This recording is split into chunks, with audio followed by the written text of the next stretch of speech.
Our sixth in our series of business development webinars for golf professionals.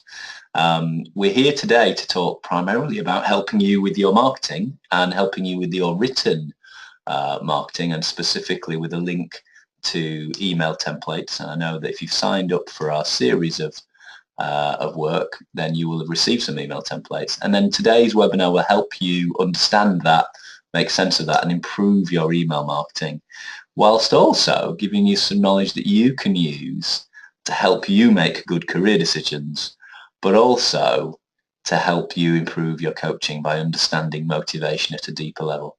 So I'd like to introduce Jamie Donaldson, my colleague on this webinar and a very good friend of mine, and somebody who's been instrumental in taking this knowledge to the golf industry, because he himself has benefited from that. And I want to just ask Jamie, in terms of motivational mapping knowledge and your knowledge of motivational maps and the different motivational preferences, how have you found that? How has that been of use to you over the last few years or so?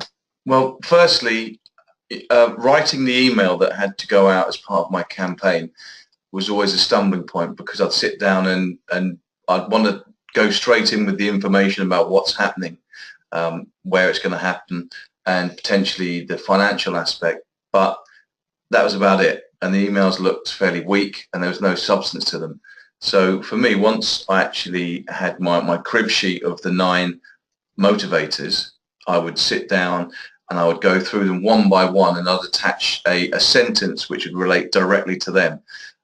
Creativity wise, it was amazing, because I was writing good emails with good content, and it was basically much easier for me to write something that was going to be interesting for different people. Yeah, fantastic. And I know, Jamie, from working with you on that as a high creator, high expert, from the feedback, I remember your first emails had a lot of information, a lot of data and information about, for example, aim point or whatever it is you were promoting. And of course, when we're communicating, either in person or in writing, we tend to communicate based on our own motivational preferences. So a high expert, for example, will put a lot of data and information into the email because they'll think unconsciously that's what people want. Of course, we now know that not everybody is like us.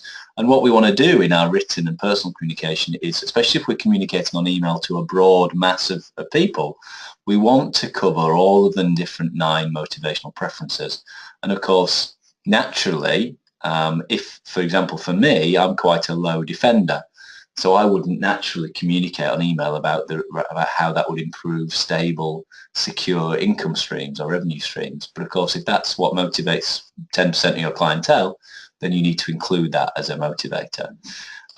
So that's really useful, Jamie. And I know that the nice thing about knowledge about motivation, it links in so many ways as a coach, in your own career, and then of course in marketing as well. So let's just start thinking therefore about marketing and some what I would call basics for email marketing. One of the things that people do with email marketing is typically they include too much data, and they don't make it precise and concise enough. So there's a very simple system I use for email marketing, and it's based on some work by Bernice McCarthy back in the 1970s, who discovered different learning styles.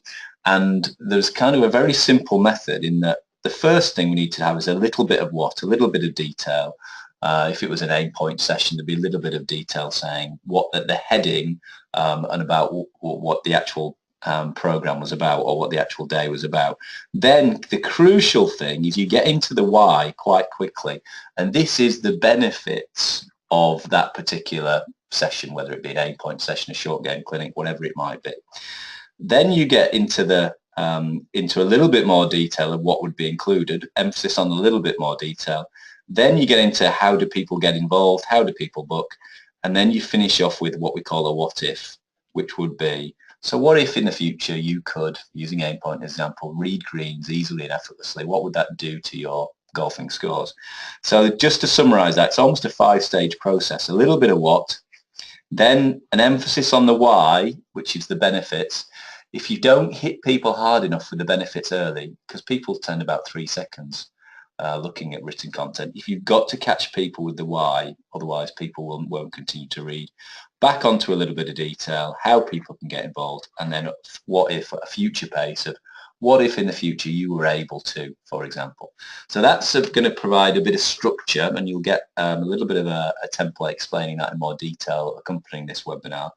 And then what we do is we use the motivational preferences to make sure in the benefits, in the why section, we cover each of the 9 motivational preferences. So should we do a bit of an example, Jamie, of how that might apply? Can I just say, Please do, this was probably the biggest light bulb moment I had as far as email marketing went.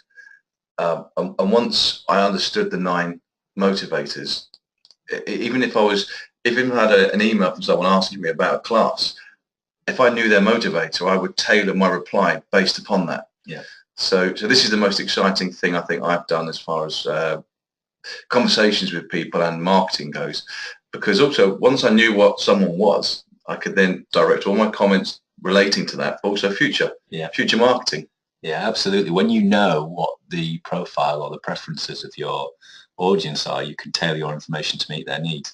And the exciting thing, we've only just agreed this, but as somebody who is listening to this webinar, you receive a free motivational map yourself, usually worth £180, and that's designed to both help you understand your own career, but also learn a little bit more about motivation and how you can use that in your marketing and within your coaching.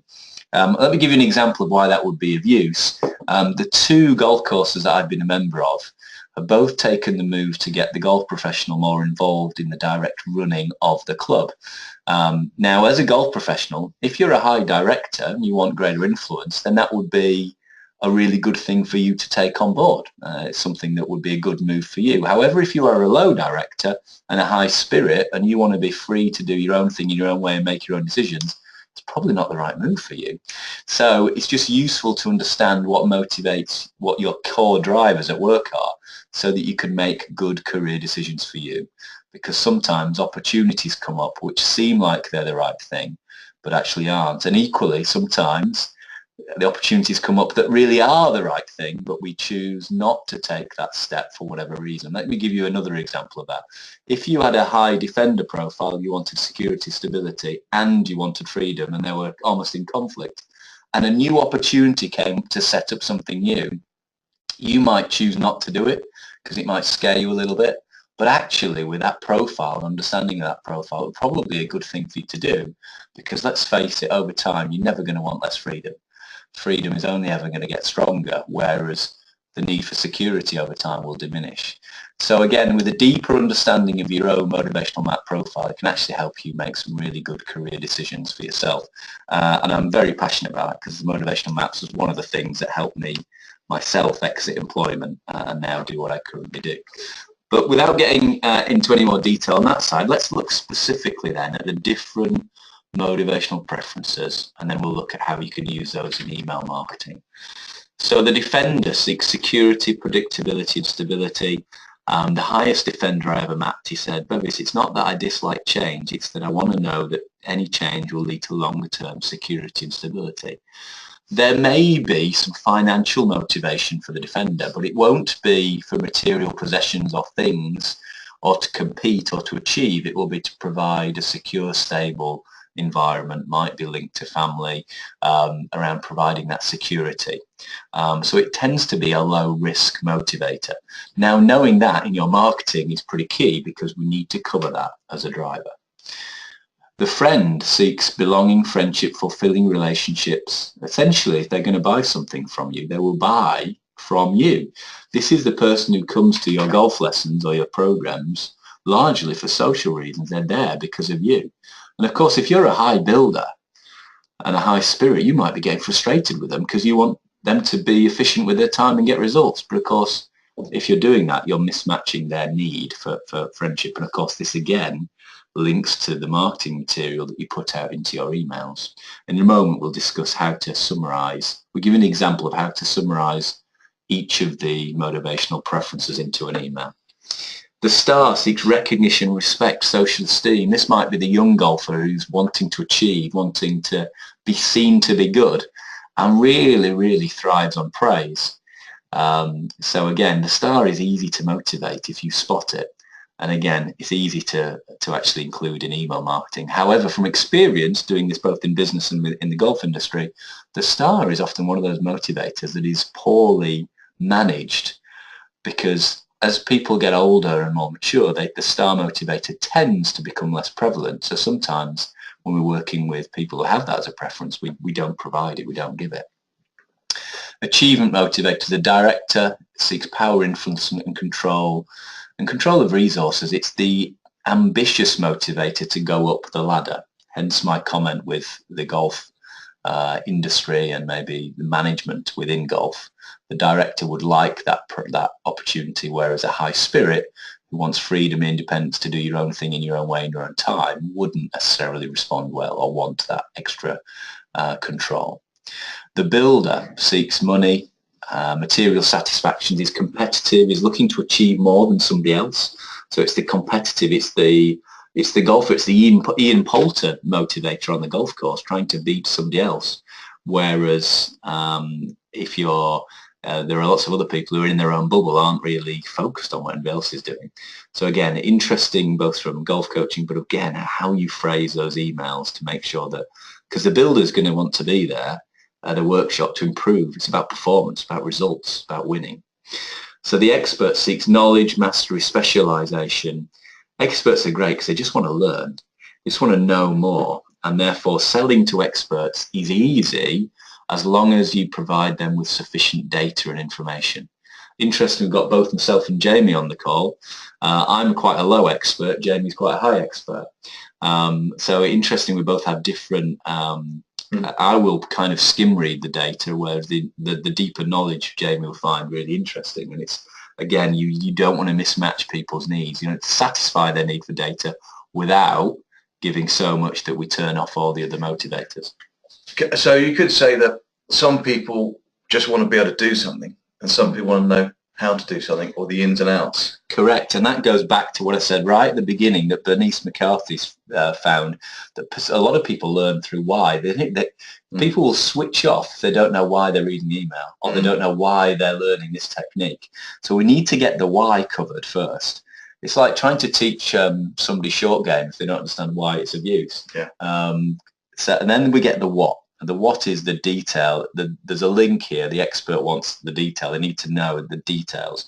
And then some people learn from the how. They just need to have a go. Need to be shown. They need to have a go. And the people who have the how as their learning style will skim read the email and go, if the why is strong enough, they'll skim read the email and go straight to the how do they get involved, how do they book. Easier to sell to somebody with that preference. And the what if is somebody imagining how it's going to impact them in the future. Good. And then we're moving on to the growth motivators. So the creator seeks innovation, identification with the new, expressing creative potential. Something key to learn here about marketing. So the defender will buy something because it's solid, it's reliable. In for example, using Aimpoint as an example, Jamie, they'll buy Aimpoint because it's proven. Yeah. It's shown to be proven, but those people wouldn't have bought it when it first came out. No. They would have waited for evidence. We see that. Whereas the creator would be the people who buy, for example, people who were just identify with the brand. For iPhones, for example, Apple, people queue up because they're identified. They like the new, the create. So the defender and the creator on opposite ends of the spectrum in that sense. So with Aimpoint, you'd identify how it was innovative. You'd identify the new elements, and also in the same email, you'd cover about how it would be guaranteed, or the guaranteed improvements in green reading knowledge. So you can begin to phrase your benefits, 9 bullet points, and you can cover the benefits on anything you are selling to your audience. You can cover the benefits with 9 bullet points or less that covers every single motivational preference.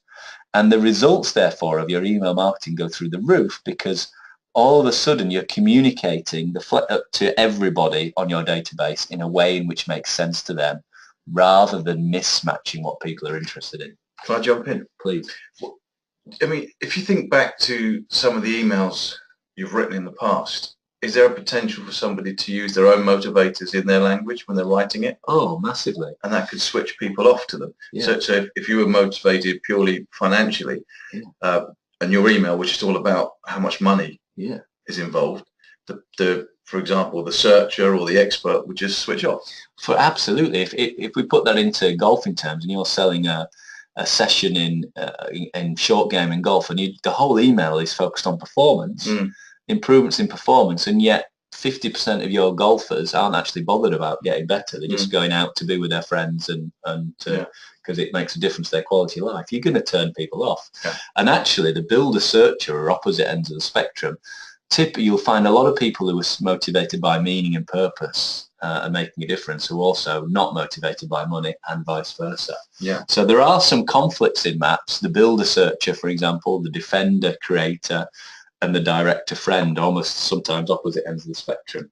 And in answer to your question, Jamie, I remember your first emails. There was so much information and detail about Aimpoint. I was like, oh my God, because I'm a low expert. I was like, oh, it's kind of, I'd switched off. So it's understanding that. Because I was writing it from my perspective. Exactly. And if you're, like anything, when you are unaware, the only default position we have is what motivates us. Yeah. It's the same in business, that managers manage based on what motivates them and then get frustrated when they're not getting through to their team. That's certainly what's happening to me. I was motivated by freedom and independence and by results. So I'd give people a load of free rein and then find out only 40% of them were responding. So yeah, the great thing about this webinar is it gives you knowledge so you can operate not just from your default position, but to cover each of the motivational preferences in all your marketing promotional material in the future. So we've talked about the creator, we've talked about the spirit wanting freedom, independence to do their own thing in their own way, in their own time. And the searcher seeks meaning, making a difference, providing worthwhile things. So that's the way they're motivated in their work. In golf, they'll be looking to actually make a difference. They'll actually be looking to, it'll be about culture, it'll be about atmosphere, it'll be about energy. They'll want to do something meaningful, and whatever that is. The thing is with a searcher, you can't really specify because every single person finds different meaning. So in golf, some people will find it meaningful just to get out and play and just be out in nature. Other people find it meaningful to improve. So it's a great question to ask. Why do you play golf? It's a great question to ask your clients. Why do you play? And listen to the answer because that will give you some insight into what they find meaningful and also what motivates them. So, James, should we use an example then? Yeah, I just thought of a great example. And you might stop me here. No, go for it. But what if we would let's think outside the box. Yeah. What if we were looking at why people chose what car they drive? Yeah. Good. Perfect. Yeah. Perfect. Just seeing now. Yeah. Let's imagine this is all about car choice. Oh, perfect. And we can discuss what made people choose what car. Perfect. To give everyone listening an example of how we use this. Yeah. Love it. And I think that's a great one. So let's think about car choices then. So if we were selling a particular make or brand of car, so the email title might be about a little bit about the car, a little bit saying new X reg whatever just released. Yeah. So and then you might the next thing interested in cars.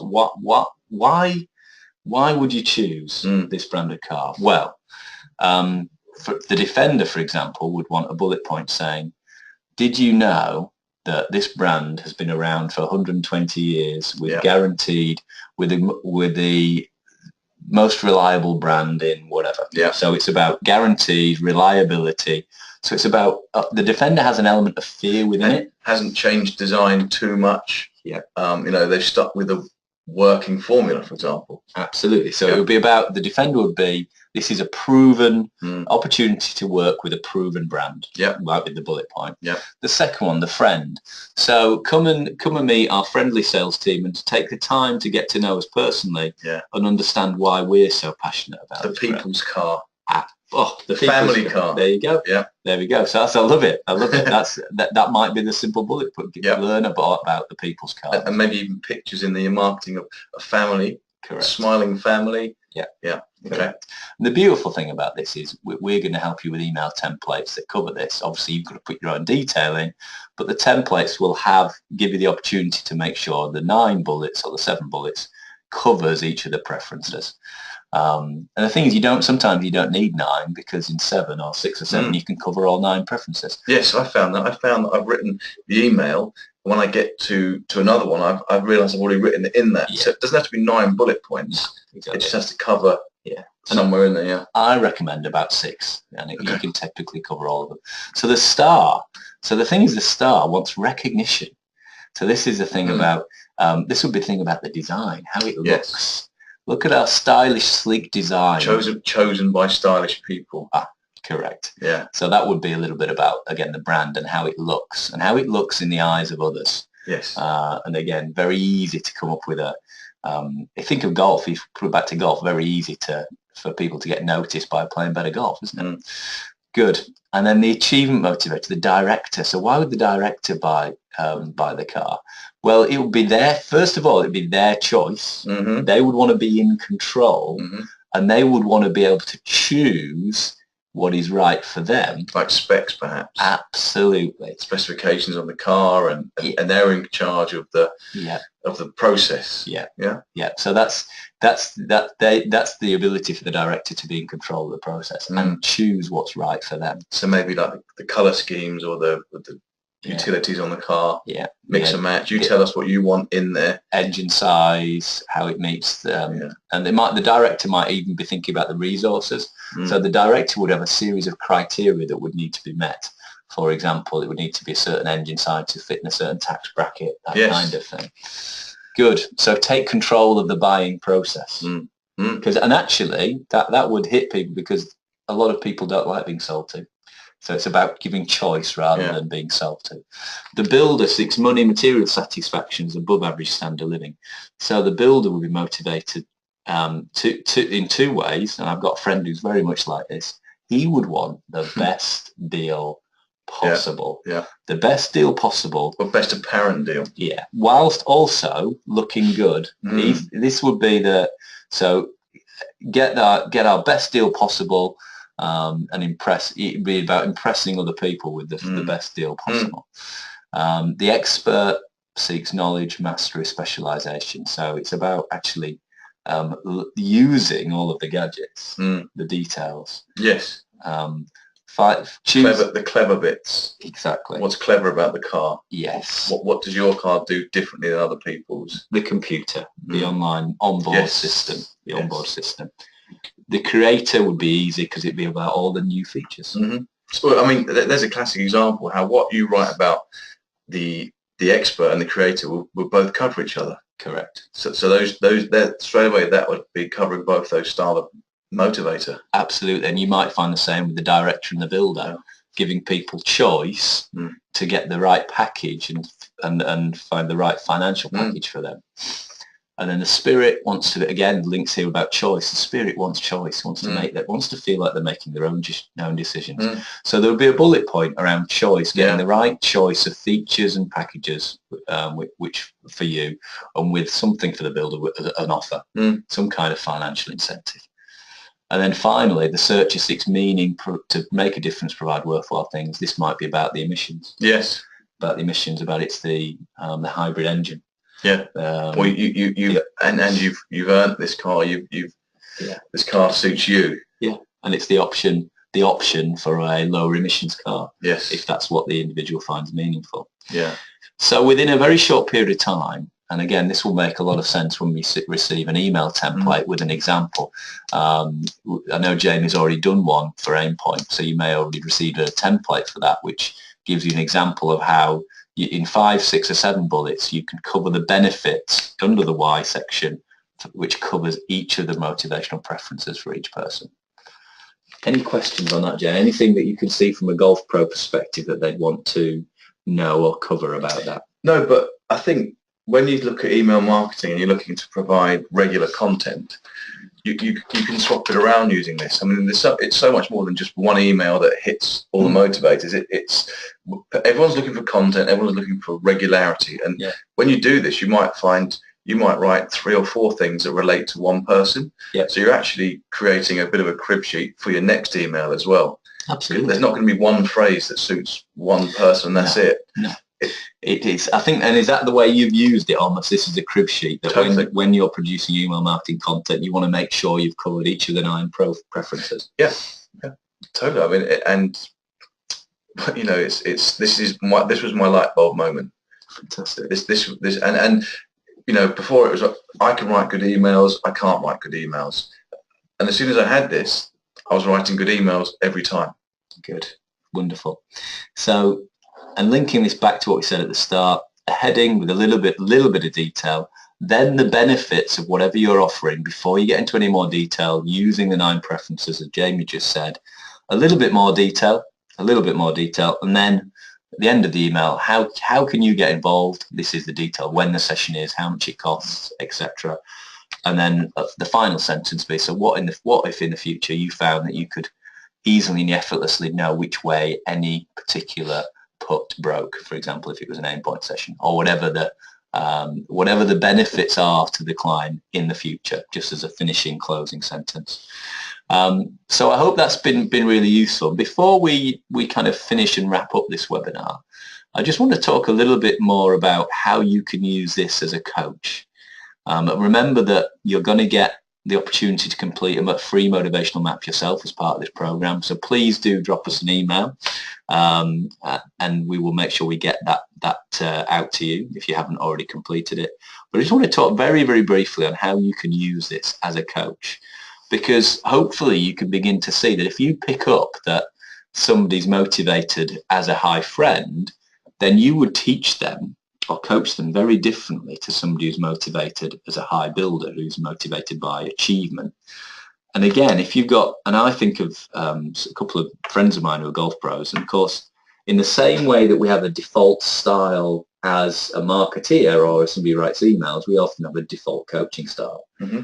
So I know a golf coach locally who's a very high friend, and he's great because he has a great relationship with his clients. The problem is I know that he really struggles with high director, high spirit types who don't want to spend 10 minutes chatting about their week. They want to get straight into the session. They want to get straight into the benefits of the session. So begin to think, I'll leave you this with as a finishing point. I'd like you to begin to think about the people whom you work with and the people with whom you coach, and see how you can slightly amend and adapt your coaching style or your communication style to better meet the needs of those individuals. And I'd also like you to think, the final point, which is your lowest preference? For example, if you are a really low defender, you might therefore struggle to communicate. You might find people who are motivated by security as a bit of a block because they take ages to make decisions. But by knowing that they're motivated by security, you could change how you influence, how you communicate to better meet their needs, to make it more about how that any change will lead to longer term security. If you find people who are high directors a challenge to coach, you might slightly change your style to give them the feeling like they're more in control of the session. So you just begin. I don't want to get too prescriptive with this, and we could go into a lot more detail, but just begin to think about the people you work with, the people you coach, how they may be different to you, especially if it's somebody you struggle with, and how potentially you could change your approach to better meet their needs. Any final thoughts on that, Jamie, before we wrap up the session? No, but that's my most enjoyable part of my email campaigns is using this. Fantastic. So, like I say, use this knowledge with your marketing, with your email marketing. You'll spot a link to the email templates that you receive, and we're really, really excited to continue the journey working with you to help you improve your golf business. Have a great rest of the week, rest of the day, and no doubt we'll be in touch very soon. Thank you. Take care. Bye.